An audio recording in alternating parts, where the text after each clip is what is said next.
And geo political affairs expert, వారికి కూడా నమస్తే. మరి కాసేపట్లో కల్నల్ పరమేశ్వర్ గారు కూడా జాయిన్ కాబోతున్నారు. To start with colonel VV Rao garu, ఇది ఒక అసాధారణ కూర్పు, దీన్ని కూర్పు అనే అనాలి.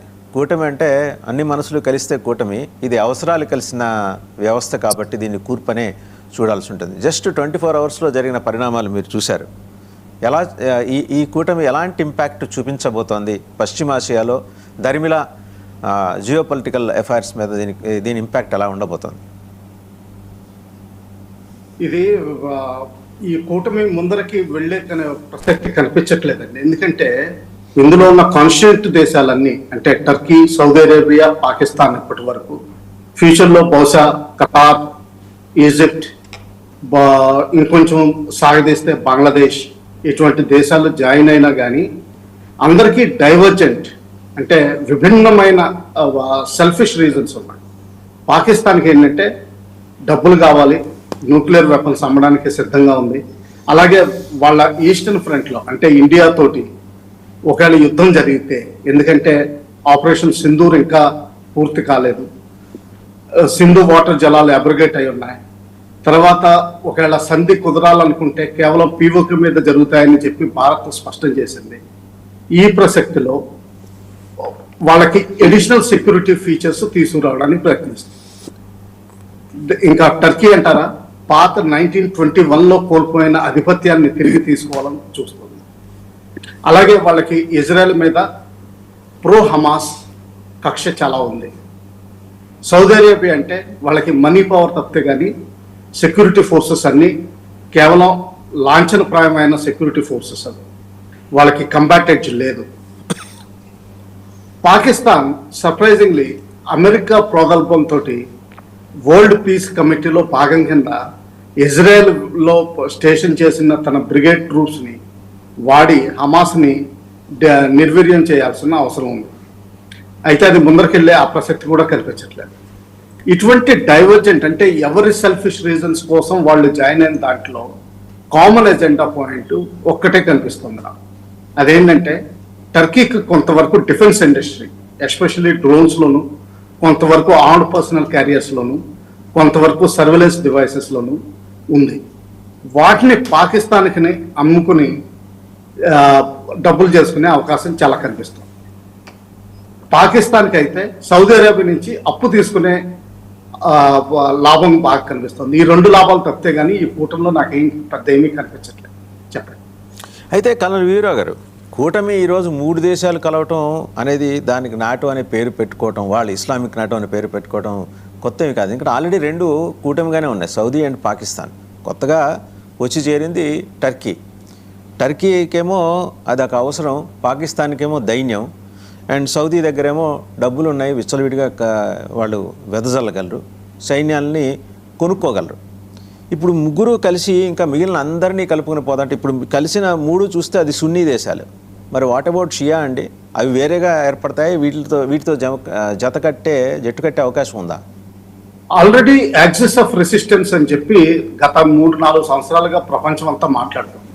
ఇరాన్ నాయకత్వంలో సౌత్ యెమెన్లో హౌతీస్, అలాగే లెబనాన్లో హిజ్బుల్లా, హమాస్ పాలెస్టైన్లో, దీన్నంతా కలిపి యాక్సిస్ ఆఫ్ రెసిస్టెన్స్ అంటున్నారు. దీనికి కౌంటర్గా ఎందుకంటే ఇది షియా డామినేషన్ కనిపిస్తుంది. ఈ షియా డామినేషన్ హార్మోజ్ స్ట్రైక్ని మొత్తం క్యాప్చర్ చేసే విధానంగా కనిపిస్తుంది.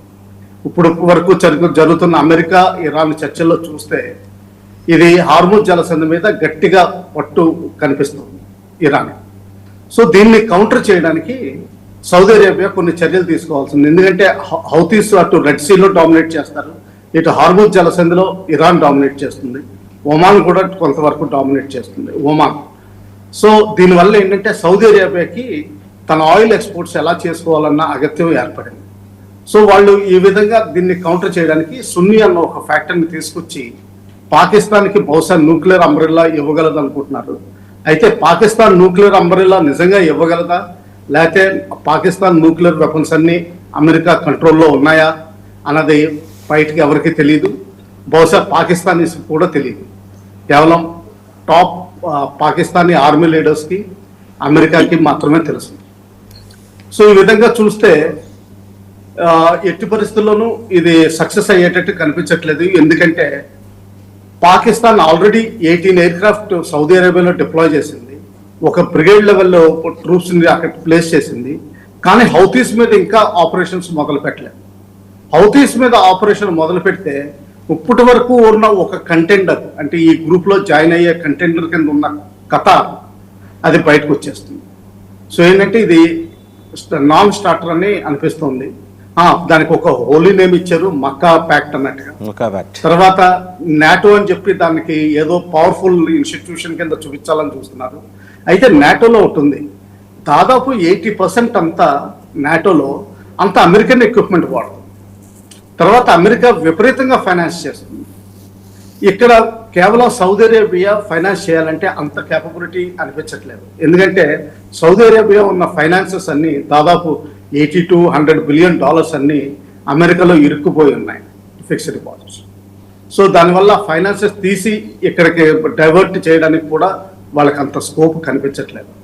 ఆ విధంగా చూస్తే ఇది సౌదీ అరేబియా లీడర్ కింద ఎమర్జ్ అవ్వగలదా అన్నది డౌట్. ఎర్డోగాన్కి, టర్కీకి ఉన్న ఎర్డోగాన్ గారికి మళ్ళా పాత టర్కీ వైభవాన్ని తీసుకురావాలని ఉంది, కానీ ఎక్సెప్ట్ ఫర్ కొంచెం డిఫెన్స్ ప్యాక్ట్లో ఏదో కొన్ని ట్రీటీస్ తప్పితే కానీ ఆయనకు అంత స్ట్రెంత్ లేదు. పాకిస్తాన్ అంటారా, ఎకనామికల్లీ చాలా వీక్, సెల్ఫ్ డిస్ట్రక్టివ్ మోడ్లో ఆల్రెడీ వచ్చేసింది. ఈరోజు బలూచిస్తాన్ స్వతంత్ర దేశం కింద ప్రకటించుకుంది, ఇండిపెండెన్స్ డే కూడా సెలబ్రేట్ చేసుకోబోతుంది.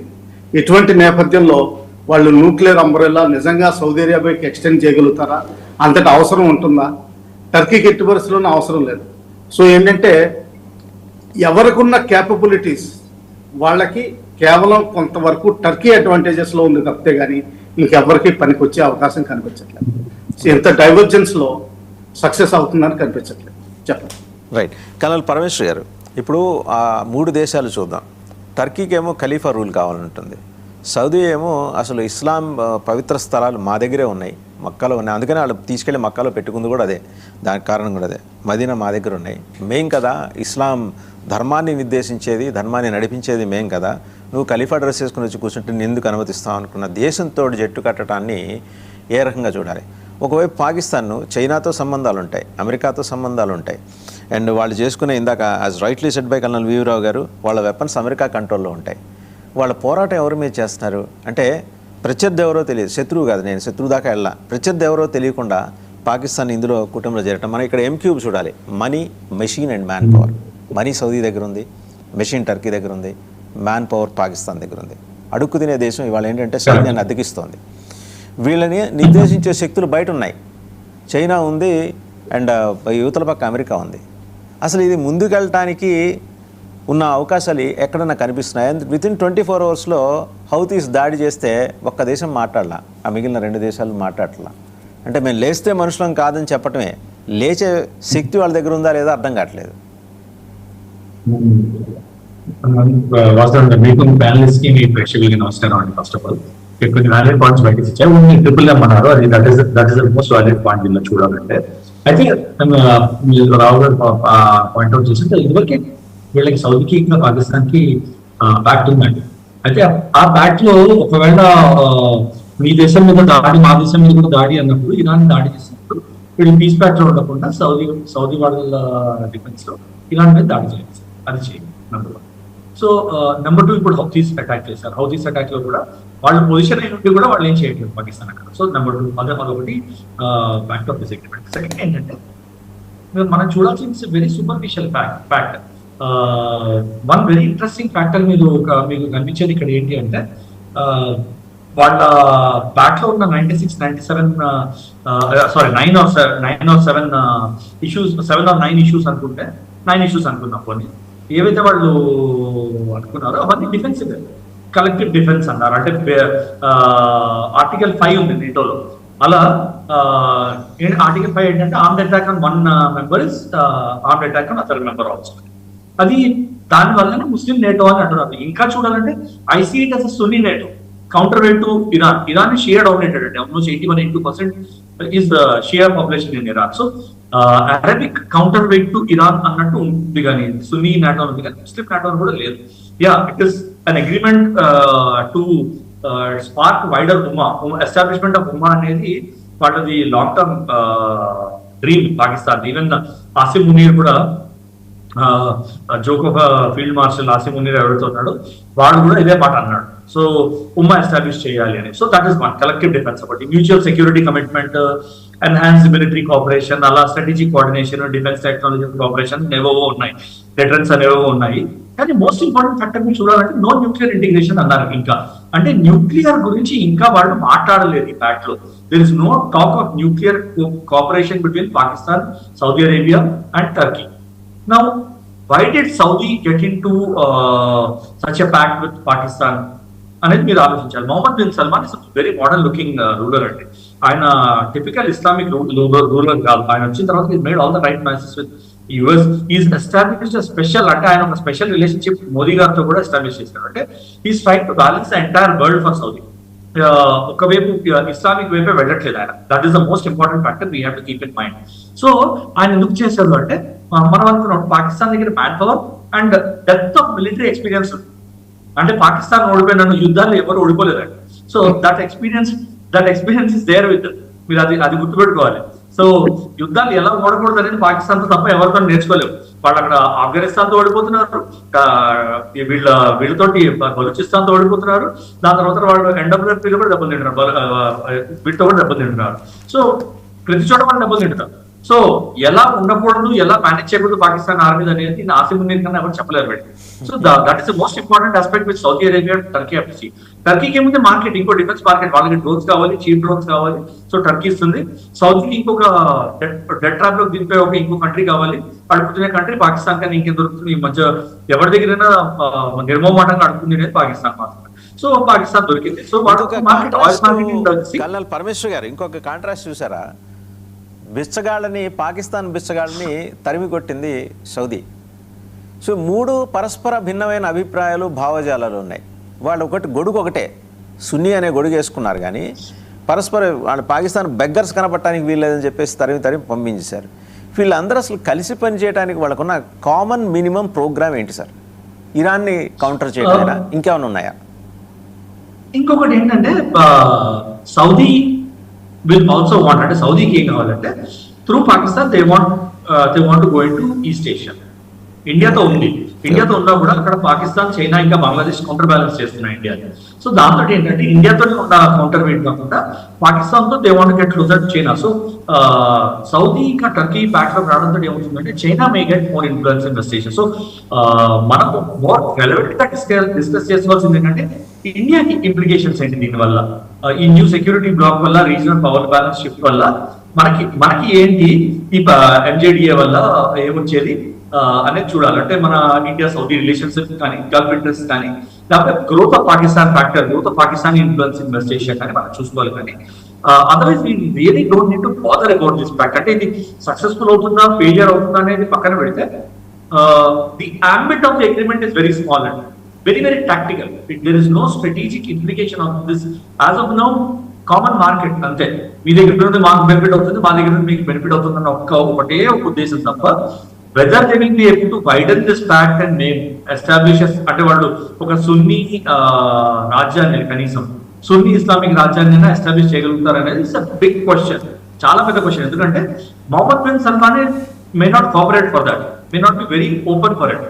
మళ్ళీ ఇస్లామిక్ వరల్డ్ ని ఎలిమినేట్ చేయడం, దాంతో సౌదీ అరేబియాని వాళ్ళ మార్కెట్ ని ఎలిమినేట్ చేసుకోవడం మొహమ్మద్ బిన్ సల్మాన్ కి నచ్చకపోవచ్చు నాకు తెలిసి, because is a very powered looking leader అండి. సో ఎంతవరకు ముందరికెళ్తుందనేది తెలియదు. ఇట్స్ వెరీ టాక్టికల్ ఎలియన్స్ అని చూడాలి. కానీ దానికి మనం ఇండియా ఏం చేయాలి, ఇండియా స్ట్రాటజిక్ గా లాంగ్ టర్మ్ స్టెప్స్ ఏమి తీసుకోవాలి, ఇండియా ఎట్లా వాచ్ చేయాలి దీన్ని, అండ్ ఇప్పుడు కౌంటర్ యాక్షన్స్ ఎలా ఉండాలనేది మనం డిస్కస్ చేసుకోవాలి. రైట్.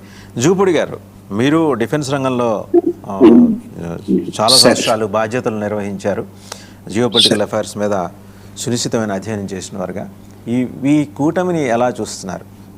అపవిత్ర కలయిక, అవసరాల కలయిక, లేకపోతే ఎవరి మీద దుగ్ధ తీర్చుకునే కలయిక? ముందుగా సార్, మీకు వాసుదేవన్ గారు, డిబేట్లో ఉన్నటువంటి పెద్దలు వివిరావు గారు కానీ, పరమేశ్వర గారు కానీ, ప్రేక్షకులకు కూడా 99 ప్రేక్షకులకి ఒక అంశాన్ని మనం చాలా జాగ్రత్తగా గుర్తుపెట్టుకొని మాట్లాడాల్సినటువంటి అంశం ఏంటంటే, పెద్దలు ఇద్దరు చాలా చాలా చక్కగా హౌ దిస్ న్యూ కూటమి ఈజ్ గోయింగ్ టు అంటే స్ట్రెంగ్తన్ ఇట్ సెల్ఫ్ ఆర్ అక్కడికక్కడే డిస్మాంటిల్ అయిపోతుందా అనే దాని మీద కూడా ప్రశ్నలు ఉన్నాయి. But as for as my knowledge goes, మనం స్ట్రాటజిక్గా మాట్లాడుకుంటే ఇప్పుడు ఈ మూడు ఇంత అర్జెంటుగా ఒక కూటమిగా ఏర్పడటానికి ప్రధానమైనటువంటి బ్యాక్గ్రౌండ్ కారణాలు ఏమై ఉంటాయి? ఇరానేనా, లేకపోతే అమెరికా ఇరాన్ వారు, లేకపోతే చైనా తటస్థంగా ఉన్నట్టుగా కనపడటం, లేకపోతే పుతిన్ లేకపోతే రష్యా, దీని ఇంపాక్ట్ జనరల్గా ఏమవుతుంది? కొన్ని సంవత్సరాలుగా జరుగుతున్నటువంటి ఉక్రెయిన్ రష్యా వారు ఏం చెప్తూ ఉంది? ఇరాన్ వారిలో అమెరికా పాకిస్తాన్ని పావుగా ఎలా వాడుకుంటుంది? ఎందుకు పాకిస్తాన్కి అంత రోలు, ఒక మీడియేటర్ రోల్ ఇచ్చేసి ఒక హోస్ట్ చేసే దేశంగా అమెరికా లాంటి అగ్రరాజ్యం, మీడియేటర్ కాదండి, బ్రోకర్ అంటే ఆ పదాన్ని దాన్ని పాకిస్తాన్కి ఎందుకు ఇచ్చింది? ఇస్తే నిజంగా ఆ కంట్రీ, పాకిస్తాన్ అనే కంట్రీ ఇంటర్నల్ గా విత్స్టాండ్ కాగలిగితే బలూచిస్తాన్ విషయం ఏంటి? ఈరోజు అక్కడ ఇంకొక స్వతంత్ర దేశం బయటకు వస్తూ ఉంటే ప్రపంచవ్యాప్తంగా ఉన్న బలూచులందరూ కూడా వాళ్ళు ఫ్లాగ్స్ ఎగరేసి వాళ్ళు జెందాబాదులు కొట్టుకుంటూ ఉంటే, ఇలాంటి వీక్ సిచ్యువేషన్ ఉన్న ఏరియాలో టర్కీ, సౌదీ పాకిస్తాన్ తోటి ఎందుకు కలిసాయి? అంటే దీని వెనకాల ఎవరున్నారు? ఒక విధంగా మనం చెప్పాలంటే దీని వెనకాల పెద్దన్న పాత్ర ఎవరు పోషిస్తూ ఉన్నారు? Is it really America? ఒకళ్ళు చూసినట్లయితే what would the real purpose of America? America ఇందాక పరమేశ్వరన్ మన కర్నల్ గారు చెప్పినట్టుగా ప్రతి 6 నెలలకు 3 నెలలకు లేకపోతే ప్రతిరోజు యుద్ధం చేసి ఇంకో దేశంతో అమెరికా ఒకవైపు, అంటే వాళ్ళ అవసరాల కోసం ఊరికేం చేయరు వాళ్ళు కూడా. అమెరికా వాళ్ళు కూడా ఎక్కడ రిసోర్సెస్ ఉంటాయో, ఎక్కడైతే వాళ్ళ అవసరాలు తీరుతాయి అనుకుంటారో అక్కడ మాత్రమే యుద్ధం చేయడానికి రిసోర్సెస్ కాదు, వాళ్ళ వెపన్స్ అమ్ముకోవడానికి యుద్ధాలు చేస్తారు వాళ్ళు. Weapons is secondary sir. నాకు తెలిసి ఈ రోజు కూడా ప్రపంచవ్యాప్తంగా మీరు జియో పొలిటికల్స్ ని మనం చూడగలిగితే, అమెరికాలో ఉన్నటువంటి రిసోర్సెస్ ఒక్క రిసోర్సెస్ కూడా వాళ్ళు ట్యాప్ చేయకుండా ప్రపంచవ్యాప్తంగా ఉన్న రిసోర్సెస్ ని వాళ్ళు ఎలా వాడుకుంటున్నారు? ఇది మనకి అంటే అనొచ్చు అనకూడదు నాకు తెలియదు, కానీ ఇప్పుడు వచ్చినటువంటి ఈ రీజియంలో వచ్చినటువంటి ట్రంప్ ఒక పిచ్చోళ్ళగా కనబడుతున్నాడు. కానీ the purpose of American rulers మొత్తం ప్రపంచవ్యాప్తంగా చూసినప్పుడు ఆఫ్టర్ డిసింటిగ్రేషన్ ఆఫ్ యుఎస్ఎస్ఆర్ మనకి ఏం కనబడుతుంది? అమెరికా రష్యా ఐక్యంగా ఉన్నప్పుడు అమెరికా రష్యా స్టార్ వార్ టెక్నాలజీని వాడాలని, ఆకాశంలో అవసరమైతే యుద్ధం చేసుకునే టెక్నాలజీని వీళ్ళిద్దరూ సమకూర్చుకుని అగ్రరాజ్యాలుగా ఉన్నటువంటి దాని నుంచి ఇప్పుడు ప్రతి దేశానికి వాళ్ళు వెపన్స్ పంచుకునే దానిలోకి, లేదా ప్రతి దేశంలో ఇంటర్ఫీరెన్స్ అయిపోయి అక్కడ గొడవలు నేపథ్యంతో, లేదా అక్కడ వాళ్ళ మధ్య ఉన్నటువంటి చిన్న చిన్న కాన్ఫ్లిక్ట్స్ తోటి ఒకరిని ఎగదోయటం, ఇంకొకరిని దగ్గర తీసుకోవటం, ఇంకొకరితో యుద్ధం చేయించడం, ఇవన్నీ చూసినప్పుడు Iran war is a lesson. ఒక నెలలోనే మొత్తం ముగించి మనం ముందుకెళ్తామని వచ్చినటువంటి ట్రంప్ కానీ, అమెరికా కానీ, లేకపోతే మిగతా దానికి అనుబంధంగా ఉన్నటువంటి కొన్ని డెసిషన్ మేకింగ్ కంట్రీస్ కానీ ఏమైపోయింది? 1 month అయిపోయి ఎంతకాలం అయిపోయింది? ఈ రోజు కూడా సందిగ్ధ అవసరం ఉన్నది కదా. Is really America is control Iran, geographical situation చేయగలుగుతుందా? ఇరాను ఎంత రిటాలియేషన్లో ఉన్నది ఈరోజు. అఫ్ కోర్స్ ఇజ్రాయెల్ అమెరికా రెండు కలిపి ఏదన్నా చేయాలనుకుంటే వాళ్ళకున్నటువంటి గొడవలతోటి ఇవన్నీ జరుగుతున్నాయేమో కానీ, సో ఇప్పుడు ఈ కూటమి ఏర్పడినటువంటి Turkey, no doubt about it, టర్కీని మనం చూసినట్టయితే ఈ మూడిట్లో సైనికంగా చాలా వ్యూహాత్మకంగా బలమైనటువంటి ఒక కంట్రీగా టర్కీ మాత్రమే కనబడుతుంది. ఏముందండి, మొన్న జరిగినటువంటి వార్లో మనతోటి కానీ లేకపోతే ఇంకొక చోట కానీ పాకిస్తాన్ కెపాసిటీస్ ఏంటి? Without America, without American weapons Pakistan ఈ రోజు ఉన్నటువంటి ఎకనామికల్ సిచ్యువేషన్లో ఇంకొక దేశంతో వార్ చేయగలిగే సిచ్యువేషన్ పాకిస్తాన్కి ఉందా really? Pakistan international political systems ఏంటి? ఆ దేశ అధ్యక్షుడు ఈరోజు జైల్లో ఉండిపోయాడు, ఇమ్రాన్ ఖాన్. ఈరోజు కూడా బయటకు రాలేదు. రకరకాల గొడవలు, అక్కడ ఎకానమీ టోటల్గా డోల్టనమిస్లోకి వెళ్ళిపోయింది. ప్రజలు ఆకలితోటి అలమటిస్తూ ఉన్నారు. అడుక్కోకి ఏం చేస్తారు? టర్కీలో కానీ సౌదీలో కానీ పాకిస్తాన్ బిచ్చగాళ్ళని తరిమి అవతల పడేయంటే అక్కడ వాళ్ళకున్నటువంటి ఆయిల్ రిసోర్సెస్ కానీ లేకపోతే వాళ్ళకున్నటువంటి situations when you compare with the Pakistan, Saudi is totally different and Turkey is different. ఈ మూడింటి పర్పస్ ఏమై ఉంటుంది ఇక్కడ మనం చూడాల్సింది ఏంటంటే, మనం ఈ మూడు కంట్రీస్ని విడివిడిగా మనం స్టడీ చేయొచ్చు Vasudevan garu. When it comes to the Indian కంటెక్స్ట్లో, భారతదేశ కంటెక్స్ట్లో మనం ఈ కూటమిని మనం చూడగలిగితే ఏంటి, what would the I mean ఈ మనకి థ్రెట్ ఏమై ఉండొచ్చు, లేకపోతే భారతదేశాన్ని ఈ మూడు కంట్రీస్ మనకున్నటువంటి ఇంటర్నేషనల్ అఫైర్స్ మనం చూసినట్లయితే ఈ మూడు కంట్రీస్ పట్ల మనకున్న దృక్పథం ఏంటి, మన దేశం ఏ కంట్రీ తోటి ఎలాంటి సంబంధాలు కలిగి ఉంది. మన నరేంద్ర మోడీ గారు కూడా సౌదీ పోయినప్పుడు, టర్కీ పోయినప్పుడు, లేకపోతే ప్రపంచం మొత్తం పెద్దన్న పాత్ర పోషిస్తున్నప్పుడు, ఇప్పుడు రీసెంట్గా ఆయన పదం పెట్టుకున్నారు కదా, అందరినీ భుజం కట్టి లేకపోతే గట్టిగా కౌగిలించుకొని ఆయన కూడా ఒక ముస్లిం నాయకుల్లాగా గడ్డం చేసి ఆడ పోయినప్పుడు మేము కూడా ముస్లింగా అన్నట్టుగా బిహేవ్ చేస్తున్న విధానం కూడా కనపడుతూ ఉంది కదా. సో ఈ కంటెస్ట్లో మన పాత్ర ఏంటి, ఎగ్జాక్ట్లీ ఇండియా ఏ రోల్ తీసుకోవాలి ఇక్కడ. రియల్లీ మనకున్నటువంటి ఇంటర్నేషనల్ అఫైర్స్ని మనం 1950s తర్వాత మనం ఏర్పాటు చేసుకున్నట్టు అలీన ఉద్యమం కానీ, లేదా మనకున్నటువంటి మనం చాలా చాలా అద్భుతంగా ఇంతకాలం రష్యాతోటో లేకపోతే రీసెంట్గా డెవలప్ అయినటువంటి లేదా చాటుకున్నటువంటి బలాన్ని చాటుకున్నటువంటి అన్ని అంశాల్లో ఇన్ఫ్రాస్ట్రక్చర్ కానివ్వండి, వార్ఫేర్లు కానివ్వండి, చైనా ఈరోజు చాలా స్ట్రాటజిక్గా ముందుకెళ్తున్న ప్రపంచంలో అత్యున్నతమైనటువంటి ఒక హ్యూమన్ రిసోర్సెస్ మాత్రమే కాకుండా ప్రపంచాన్ని శాసించగలిగిన స్థానంలోకి ఇంతకుముందు రష్యా, అమెరికా అనుకునేవాళ్ళు ఈరోజు ఈ రెండు దేశాలు కూడా చైనా వైపు చూడాల్సినటువంటి పరిస్థితి ఏర్పడినటువంటి నేపథ్యాన్ని జియో ఈ కంటెస్ట్ని మనం మర్చిపోకుండా గుర్తుపెట్టుకుని చూడగలిగితే, భారతదేశం ఇలాంటి సిచ్యువేషన్లో ఎస్ అమెరికాని థ్రెట్ చేయడం కోసం చైనాకి వెళ్తారు మన ప్రధానమంత్రి, నో డౌట్. చైనా నుంచి అక్కడి నుంచి పుతిన్ దగ్గర కూడా వెళ్తారు. వాళ్ళని కన్ఫ్యూజ్ చేయాలని మనం అనుకున్నాం, మనం ఎంత కన్ఫ్యూజ్ అయ్యామో కూడా ప్రపంచవ్యాప్తంగా మనం చూసాం.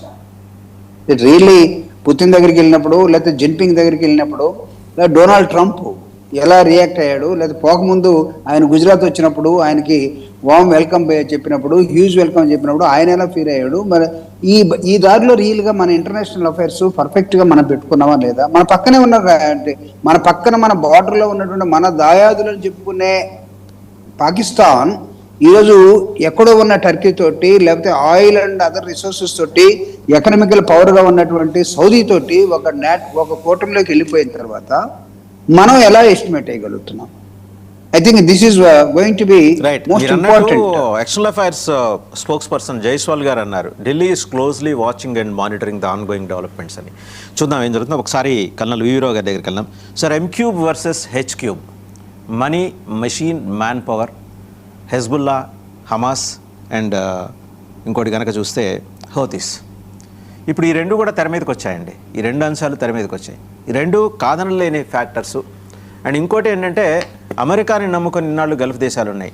ఇక నో లాంగర్ దాంతో ప్రయోజనం లేదు అమెరికాని నమ్ముకుంటే. ఆల్రెడీ నాటో కూటమిలో ఉన్న దేశాలనే బండబూతులు తిట్టి వాళ్ళ ప్రధానమంత్రులని, అధ్యక్షుల్ని వాళ్ళందరినీ దూరం చేసుకున్న తర్వాత అమెరికా లాంటి దేశం మీద బ్యాంక్ అవటం కరెక్ట్ కాదు. అందుకు గాను మనంగా ఒక కూటమి కట్టుకుందామని. బట్ సారూప్యత కానీ అండ్ భావ సారూప్యత కానీ, అలాగే అవసరాలు కానీ, కనీసం ఉమ్మడి ప్రణాళిక కానీ లేకుండా ఈ కూటమి కట్టడం ద్వారా వారు సాధించాలనుకుంటుంది. మీరు మీ ఓపెనింగ్ రిమార్క్స్లోనే చెప్పారు, యాజ్ ఇట్ ఈస్గా it is a futile exercise అని. But something is behind that. ఎందుకంటే ఈ డెవలప్మెంట్ జరగానే అంత తేలిగ్గా తీసుకోలేదు ఇజ్రాయెల్ అయితే. ఇమ్మీడియట్గా మన ఇజ్రాయెల్ ప్రధానమంత్రి ఫోన్లో మాట్లాడుకున్నారు నెతన్యాహు. సో ఒక థ్రెట్ మన ముందు ఉంది, తక్షణం కాకపోవచ్చు. ఎందుకంటే అక్కడ ఉన్నది ఏంటంటే ఉగ్రకుట్రలు అమలు చేయగల టెర్రరిస్ట్ యూనివర్సిటీలు నడిపే పాకిస్తాన్ అందులో ఉంది. కాబట్టి అది తీసిపారేదగ్గ విషయం కాదు. ఈ H³ ఏం చేయబోతోందండి ఇప్పుడు?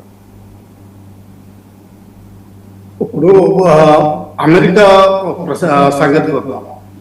మిడిల్ ఈస్ట్ దేశాలు అమెరికా నమ్మకం పోయి వేరే సొంతంగా కూటమి చేసుకోవాలని చూస్తున్నారా, సొంతంగా సెక్యూర్ చేసుకోవాలని చూస్తున్నారా అన్నది ఒక అంశం. అయితే ఇది అమెరికా జరగనవదు. ఎస్, వాళ్ళ ఇరాన్ వీళ్ళ అమెరికా స్థావరాలన్నిటి మీద అటాక్ చేసి డ్యామేజ్ చేయాలని చూస్తుంది. కొంత కొలేటరల్ డ్యామేజ్ జరిగింది ఈ కంట్రీస్లో. కానీ ఎవరూ సీరియస్గా ఇరాన్ని ఖండించలేదు ఇప్పుడు వరకు. అంటే ఏంటంటే కేవలం అమెరికన్ టార్గెట్స్ మీద ఇరాన్ ఫైటింగ్ చేస్తుందని చెప్పి వాళ్ళందరూ గ్రహించారు. అయితే ఈ కంట్రీస్ ఒకవేళ అమెరికా యాంబిట్లోంచి బయటికి వెళ్ళాలని చూసినా కానీ ఫైనాన్షియల్ సిస్టమ్స్ అన్ని అమెరికా చేతుల్లో ఉన్నాయి ఈ రోజు. ఎందుకంటే ఆ పెట్రో డాలర్ ఏదైతే ఉందో వీళ్ళకి డాలర్ రూపేణా అక్కడ ఎక్కువ ఇన్వెస్ట్మెంట్ చేసుకోవాల్సిన అవసరం ఈ రోజు కూడా ఉంది. అలాగే యాక్చువల్గా కూడా ఉంది. కొన్ని దేశాలు అయితే ఏకంగా ప్రెసిడెన్షియల్ ఎయిర్ క్రాఫ్టే గిఫ్ట్ ఇచ్చారు. అంటే ఏంటంటే అమెరికా మీద ఎంత డిపెండెంటో అది ప్రస్తుతానికి అయిపోయే అవకాశం కనిపించట్లేదు. ఇంకా ఇజ్రాయెల్ సంగతి అంటారా, 2 రోజుల క్రితం ఆల్రెడీ వాళ్ళు 15 పాయింట్ ఎజెండా ఏదైతే ఉందో వరల్డ్ పీస్ కమిటీలో హమాస్ని డిసామ్ చేయడానికి దానితోటి డిసగ్రీ చేశారు. అంటే వాళ్ళు స్పష్టంగా ఉన్నారు. ఇప్పుడు టర్కీకి వద్దాం. ఇది ఒక కాంప్లెక్స్ సిచ్యువేషన్. టర్కీ ఇజ్రాయెల్ మీద కోపంగా ఉంది. ఎందుకంటే వాళ్ళు హమాస్ తోటి హెజ్బుల్లా తోటి సత్సంబంధాలు కలిగి వాళ్ళకి సపోర్ట్ ఇవ్వాలని చూస్తున్నారు. మధ్యలో 2 సార్లు భయపెట్టాలని కూడా చూశారు. ఒకవేళ ఇజ్రాయెల్ హమాస్ని ఎక్కువ ఇది సీరియస్ గా తీసుకుంటే మేము అటాక్ హమాస్కి సపోర్ట్ లో వస్తామని కూడా ప్రకటించారు. అటువంటిది ఇరాన్ సైడ్ ఉన్నట్టు మనం లెక్క పెట్టుకోవాలి. ఇరాన్ సైడ్ ఉన్నప్పుడు ఈ కూటమిలో సున్నీది కలుస్తుందా, అక్కడ డైవర్జెన్స్ వస్తుంది. అలాగే పాకిస్తాన్ ఈ వరల్డ్